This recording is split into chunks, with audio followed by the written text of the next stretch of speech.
And I think it's a shame that, I saw a tweet. I don't know whether it's a true story or not, but a guy said him and his girl were living together, and for 5 years he paid all the rent. Okay.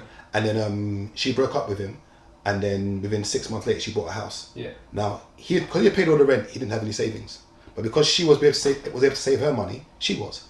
And we sit there and say, looking at a situation like that, I say to myself, ideally, I think most women would like to be kept. Most women. But I say, the pressure that's put on young men nowadays to do that, when our dads and our grandparents did it, like in the 1980s. So I did a bit of research on the Gov website and the ONS. Now, the average salary for men in 1980 in the UK was 7,000. Okay. Yeah. The average house price was 20k, which means times 3 of your salary, you could buy a house. Let's say you closed your eyes and saved for 3 years and didn't spend anything. In 3 years' time, you could have bought that house. The problem now is that the average male salary in 2024 is 37k in the UK, apparently, and the average house price is just under 300 grand.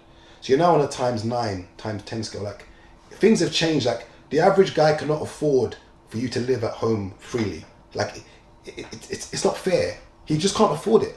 And the dynamic and the shift that's happening now is that men are going to have to accept that whatever idea they had in their head of their woman just being subservient and walking around the house, cooking, cleaning, unfortunately, we're both going to work now.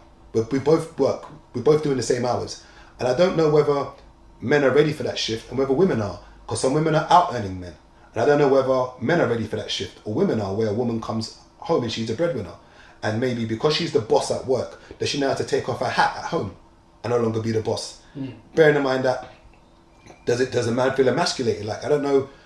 I sit there and say, let's look at a scenario. Let's say, for instance, let's say you're the average man. Let's say you're earning the average salary in the UK. And let's say you've decided to move out. And let's say, for instance, your rent is maybe, I don't know, let's call it, you're in a 1 bed, she's living with you. Let's say your rent is $1,250. Okay. So I'm on about 36. Yes, let's assume that's half of your salary is the rent. Yeah. Now, in an ideal situation, you'd want her to just contribute. Yeah. Yeah. But you got to think about it that if you're living in a 1 bed flat at $1,250, you calculate your electric bills, gas, let's say everything comes up to $1,800 in the home. Then you've got to look about food and transport. Ideally, you probably spent about $2,200 without even. You look at what you spend now. Bear in mind you're at home with your mum. Yeah. Just now, let's add £1,800 to that now. Yeah, it's big. it's big. You're literally on a rabbit hole, on hamster wheel. Yeah. I can't not work. If I don't work, my savings are gone.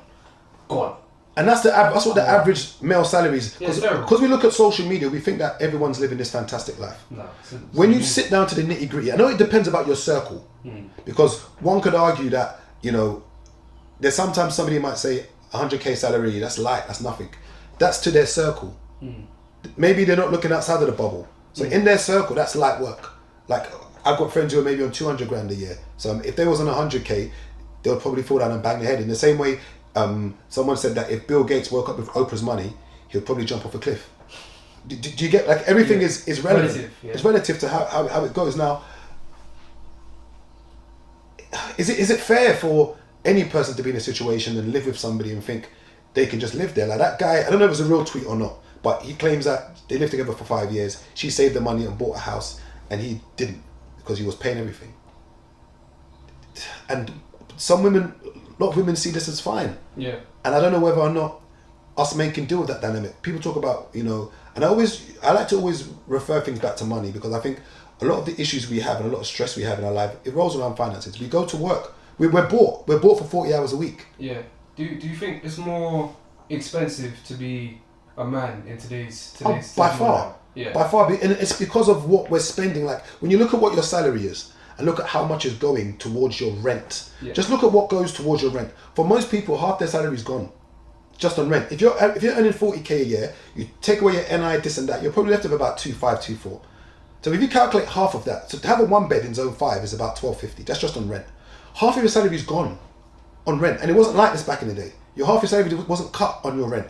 Things are so expensive, but we can continue arguing about how expensive life is here. What are we going to do? And you've got two choices. You either reduce your spending, or you increase your earnings. There's no other thing we can do here. And I would say that money management is more important than increasing your earnings. The first thing you've got now to is manage your money. So whenever I'm talking to young boys, learn how to manage your money, be disciplined. And this same young boy again, when I was breaking down his finances and I was looking through his statements, I started seeing a lot of restaurants. And I said, what's all this? He goes, I want to go out with girls. I said, be calculated. This guy's spending about between 300 and 350 pound a month on. It's a bad investment. It's a bad, because these are women that aren't going to be around for very long. He spends, I mean, I calculate it's about £4,000. He spends about £4,000 a year on dating, like taking women out. It's like, yeah, but guys are meant to spend, like, I can't expect her to pay. I'm like, and see all this, when you break that, when you look at this and you think, I'm not saying that the reason why women are buying houses is because they get to save money. I'm not saying that's the reason, because some women are just very disciplined. But when you look at the setup generally, not all guys are spending, but I'm looking at this 21-year-old who's, you know, wanted to go and get a car, because generally at that age, it's fine if women live at home. It's fine if women don't drive. But it's not probably fine if a guy lives at home. Probably not fine if a guy doesn't drive. And once again, there are exceptions to the rule. But look at what this brother's spending.